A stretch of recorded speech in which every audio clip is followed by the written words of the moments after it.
ওগুলো হচ্ছে যজ্ঞ করছে, সব টাকা পয়সা ছাত্র করছে, সারা শহরটাকে মিলিটারিতে ঘিরে ফেলেছে। ওই মন্দির হচ্ছে, মন্দিরে রাম কেটেছে, যে বনে জঙ্গলে চলে গেল, অযোধ্যা সে জঙ্গলে চলে গেল। ওই সীতার বনবাসে, সে আমরা জানি। হনুমানকে দিয়ে বিশাল তুলে আনলো।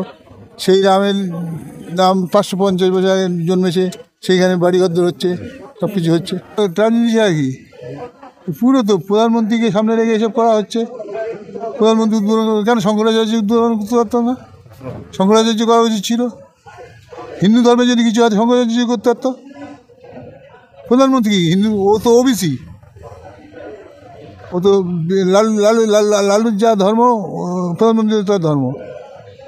ওবিসিদের তো ঢুকতে দেয় না, ব্রাহ্মণরা ছুতে দেয় না রামের মূর্তি।